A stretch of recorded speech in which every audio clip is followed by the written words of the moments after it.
Shalom saudaraku, berjumpa lagi bersama dengan saya, Gembala Jemaat Gereja Isa Al-Masih Lawang Like Generation, dalam program Sapa Jemaat di Rumah. Tetap semangat, tetap berpengharapan, dan harus selalu yakin menjadi pemenang-pemenang di dalam Tuhan kita, Yesus Kristus. Firman Tuhan kali ini terambil dari Markus 4 ayat 38. Markus 4 ayat 38 berkata, pada waktu itu Yesus sedang tidur di buritan di sebuah tilam. Maka murid-muridnya membangunkan dia dan berkata kepadanya, "Guru, engkau tidak peduli kalau kita binasa?" Saudara, pernahkah Anda berpikir bahwa Allah tidak peduli pada hidup kita? Saat keadaan semua baik-baik saja, saat keadaan semuanya tercukupi, aman, sejahtera, kita pasti tidak pernah berpikir bahwa Allah sedang tidak peduli pada hidup kita. Tetapi bila keadaannya sebaliknya, di mana kita mengalami masalah begitu berat, masalah yang tak kunjung terselesaikan, sangat mungkin kita tergoda untuk berpikir bahwa Allah sedang tidak peduli pada hidup kita. Terlebih bila dalam keadaan yang sulit itu kita tidak segera melihat tanda-tanda pertolongan, maka akan semakin kuatlah dugaan kita bahwa Allah memang sedang tidak peduli pada hidup kita. Seperti yang dialami oleh para murid ketika perahu yang mereka tumpangi mengalami badai yang sangat dahsyat. Dalam ketakutan dan ketidakberdayaan mereka berharap agar Yesus segera memberikan pertolongan. Tetapi yang didapati justru Yesus sedang tertidur di buritan. Melihat hal itu, para murid berpikir bahwa Yesus tidak peduli pada mereka.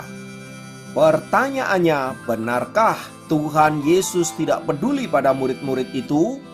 Untuk menjelaskan hal ini, ada sebuah ilustrasi yang menarik ketika seorang ibu sedang melatih anaknya untuk belajar tidur sendirian.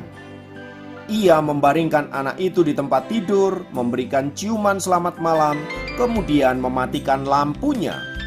Dalam kegelapan, anak itu menangis memanggil-manggil ibunya karena takut. Ibunya hanya diam saja. Anak itu mengira ibunya tidak mendengar tangisannya dan tidak mengasihinya. Padahal ibu tersebut berada tidak jauh darinya. Sang ibu hanya bersembunyi di kamar sebelah. Rasa keibuannya terusik. Ia segera ingin menolong anaknya. Tetapi demi kebaikan anak itu, ia membiarkan anaknya dalam kondisi yang demikian. 1 kali, 2 kali, 3 kali, lama-lama anak itu mulai terbiasa untuk tidur sendirian. Dan lama-lama dia akan menjadi mandiri. Seperti anak itu yang merasa bahwa ibunya tidak peduli dan tidak sayang pada dirinya, demikianlah kita seringkali juga menuduh Allah. Ketika situasi menjadi berat, keadaan menjadi sulit, kita berpikir bahwa Allah tidak peduli atas hidup kita. Di manakah Allah saat kita berada dalam persoalan yang berat? Mengapa Dia meninggalkan kita? Pertanyaan yang sama diajukan oleh para murid sewaktu mereka menghadapi topan yang melanda hidup mereka itu. Sampai-sampai karena hal itu mereka menuduh Yesus tidak peduli pada mereka.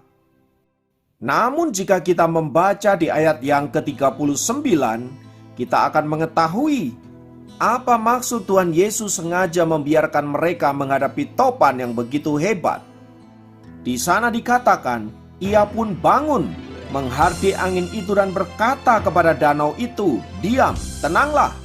Lalu angin itu reda dan danau itu menjadi teduh sekali. Ayat 40 berkata, lalu ia berkata kepada mereka, "Mengapa kamu begitu takut? Mengapa kamu tidak percaya?" Pernyataan Tuhan Yesus ini sepertinya ingin mempertegas bahwa Tuhan sedang menguji iman mereka. Apakah mereka sungguh-sungguh percaya kepada Tuhan dan yakin bahwa Tuhan akan memberikan pertolongan kepada mereka. Namun dari pernyataan Tuhan Yesus itu mengindikasikan bahwa para murid gagal untuk mempercayai Tuhan. Pikiran mereka, ketakutan mereka, kecemasan mereka telah mendominasi hidup mereka begitu rupa sehingga mereka lupa bahwa yang beserta mereka di perahu yang mereka tumpangi adalah Allah yang berkuasa. Saudaraku, hal yang sama juga seringkali kita alami dalam kehidupan sehari-hari. Meskipun seringkali kita berkata bahwa aku percaya kepada Tuhan dan bahwa Tuhan adalah Allah yang ajaib, Tuhan Sang Penolong, Tuhan yang Maha Kuasa. Namun saat menghadapi masalah, mengapa semua itu menjadi hilang? Bahkan janji Tuhan yang terdapat di dalam Ibrani 13 ayat yang kelima yang berkata, "Aku sekali-kali tidak akan membiarkan engkau dan aku sekali-kali tidak akan meninggalkan engkau." Itu semua lenyap dari pikiran kita. Yang ada adalah kekhawatiran, ketakutan, kecemasan, dan lain sebagainya. Dan karena hal itu, kita tidak bisa melihat pertolongan Tuhan ada di depan mata kita. Saudaraku, lewat firman Tuhan ini kita diajar untuk senantiasa percaya sepenuhnya kepada Tuhan dan bahwa Tuhan adalah Allah yang peduli pada hidup kita. Karena itu, mari kita percayakan hidup kita hanya kepada Dia dan yakinlah bersama dengan Tuhan kita akan bisa melewati berbagai-bagai masalah, bahkan badai kehidupan sekalipun. Terpujilah nama Tuhan, mari kita berdoa. Tuhan, di dalam nama Yesus, kami bersyukur untuk kebenaran firman-Mu dan janji firman-Mu yang berkata bahwa Engkau sekali-kali tidak akan meninggalkan kami. Karena itu kami juga mau percaya bahwa dalam keadaan apapun Engkau selalu ada buat kami. Pertolongan-Mu selalu tepat pada waktunya. Terima kasih untuk setiap karya-Mu Tuhan. Kami mengucap syukur untuk semua itu. Terpujilah Engkau kekal selamanya, dalam nama Yesus kami berdoa. Haleluya, amin. Demikian program Sapa Jemaat kali ini. Sampai jumpa dalam program Sapa Jemaat yang lain. Tuhan Yesus memberkati.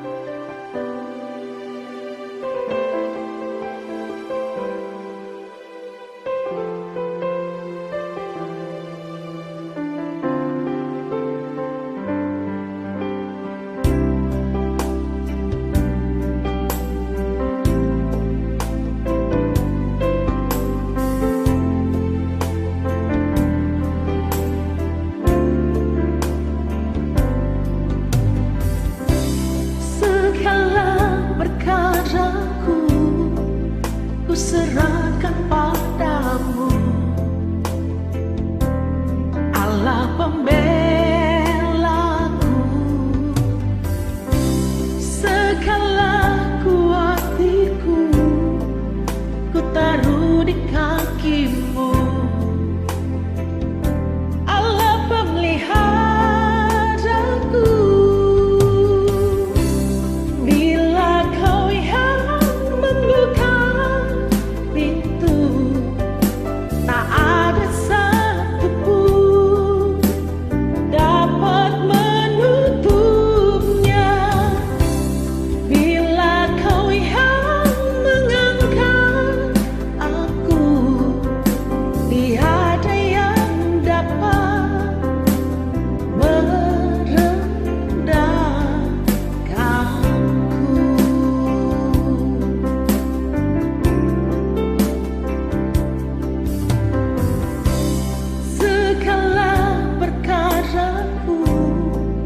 Ku serahkan padamu, Allah pembelaku, segala kuat hatiku ku taruh di kaki-Mu. Allah pemeliharaku, bila Kau yang membuka pintu,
di hati